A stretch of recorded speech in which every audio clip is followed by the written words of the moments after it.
This will be a day long remembered. Now I am the master. Welcome to another episode of Legends and Theories, and welcome to a review of Daredevil Born Again, Season 1, Episodes 5 and 6. And going into them, Episode 5 is going to be a pretty quick one because, it was a fun episode, but it does feel like this is one that was more or less demanded by Marvel Studios for them to have. One that had a crossover with a more minor character, but they still wanted to have a crossover in it, so they had Miss Marvel's dad in this, and even mentions his daughter and her superhero secret identity by name, although he doesn't say that she is a superhero, which does make sense, and Matt has to go and save him from a bank robbery alongside all the other hostages, and honestly I think that it was a good episode just to kind of give Matt that final push over the edge to returning to be Daredevil. The conflict of it was interesting. They don't really say who the boss was, and they really aren't too clear on really everything going on, but honestly, this is the episode. It was a fun episode, and it was just one pushing Matt just to take that final push into becoming Daredevil again. And honestly, that's really all the major stuff that happened in it. The entire hostage stuff was fun, and the entire bank robbery was a good premise to see was going on, and I knew that Matt was eventually going to take that guy's mask and use it to attack someone, although I wasn't sure fully how they were going to do it. I'm glad it's not the way that I personally feared, which is they were going to have him put the mask on, take down some guards, and then have Kamala's dad figure out who he is. Now he was able to go and he was able to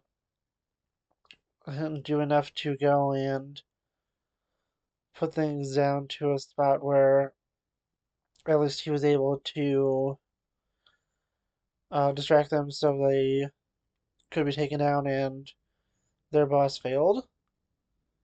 But yeah, honestly, just going into it, it's a solid episode, but not too much more to say.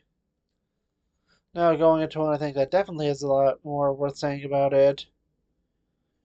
We have the extremely great episode where we finally see Matt return to being Daredevil.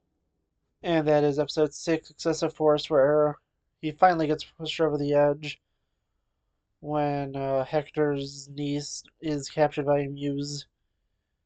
He considers calling the police, but knows that Daredevil is the best way to go for this. And honestly, as I said, it was really interesting thing to see. It was also pretty unique to see him now moving around using the clubs he has, sort of in a similar way to Spider-Man. Not exactly like it, but it was kind of like in the gameplay footage I'm using where Daredevil was able to swing around with his clubs, and it's sort of like a combination between like Spider-Man Spiderweb slash Batman's grapnel gun. While going into this, we see once again the parallel put in the end of last week's episode where Matt is continuing to ascend into being Daredevil, and Kingpin is descending more and more into, well, physically descending more and more into becoming Kingpin once again. He goes and attacks the ex, well, the person his wife Vanessa cheated on, and gives him a fair shot, but he's able to beat him down again. So yeah, honestly, that was a pretty brutal fight, and it was definitely interesting to see. Oh, and then also I had no idea about anything about uh the character of Kamala's dad coming up because I just was thinking of it with the footage playing of Miss Marvel in this. It was just she was the character required in this level, which is kind of funny. Just not thinking about it, the fact that her dad was a major part of the previous episode that I was talking about. But yeah, with this one we see Fisk go and use all these Punisher worshippers to go and be his anti-vigilante task force, and he knows that they're gonna be willing to push the limits and they're gonna cross the line if they need to. It's definitely an interesting way for him to go, and I'm excited to see where this goes because this feels a lot like when he was using the FBI in the last season of Daredevil, and I am interested to see in where this goes because it could be just very interesting to see. And yeah, honestly, just going through this, just so much more, just absolutely crazy stuff. I think that Muse is great as Fisk figures out about Iron wants to keep it quiet, so Muse doesn't go to ground, and he wants there to just be the absolute best case scenario for them to take him down to try and keep his promise. And I think it's gonna be really interesting to see. I am really excited to see how this storyline goes because I wasn't sure if Muse could have been a full antagonist if he was just taken down in this episode. And he's definitely gonna be one of those ones more like how Batman takes on someone like that really can't physically fight him. I'm not really sure if he's gonna be more like a like a Joker or Penguin, where they're able to use a vast amount of resources, but he's definitely have to be smarter than him and finding ways to stay one step ahead because you can very clearly see here Daredevil is such a better fighter than him, and really, if Muse attacks him, he stands absolutely no chance in a head-on fight. But yeah, honestly, I'm interested to see what goes on with him. I'm not sure if he's going to be the antagonist for the rest of the season or if it's going to be a little different. I feel like the season could end with Fisk going and killing Muse, and that fully pushes him into being Kingpin once again. And then they also return to the storyline from, I don't remember if it was last week or the week before. I think it was 2 weeks ago, where Vanessa goes and tells them the alliance they need to make and that the one criminal has to pay back the person he double crossed. And honestly, I think that it's gonna be interesting to see what this guy does and how Fisk is gonna have to deal with it.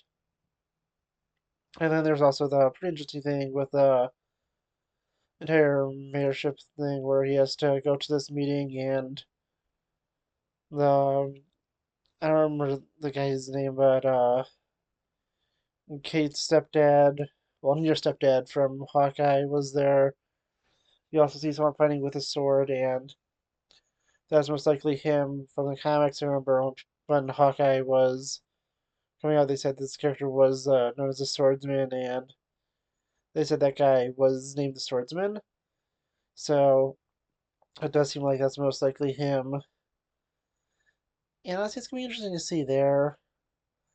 I do wonder if they cut out any references to Hawkeye because he did go and fight with both Hawkeyes against Fisk in the end of that series.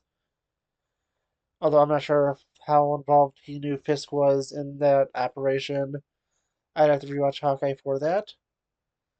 But yeah, honestly, I think that was the better cameo of these. Something where, yeah, if you knew, you knew, and it wasn't being as overt about the connections. Although it probably could have been more overt because of his direct interactions with Fisk in this previous show. But yeah, honestly, I think that it was really great. I think that just everything with Matt's religion in these was also, it was done really well with him praying at the beginning of episode 6 and hearing him pray again at the end. And then the speech going on, which cutting between both Matt and Fisk was also just really, really great. And also stuff with where he's talking to Vanessa about really everything, and it comes back to him just talking about how spineless these people are and having to deal with all these different people of New York's upper society. And yeah, honestly, as I said, it's a really interesting episode. I really enjoyed it, and I want to know what you think.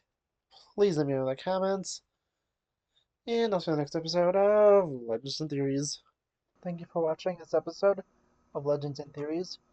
Please subscribe, like the video, share the video, leave a comment, check out the video on screen, and may the Force be with you.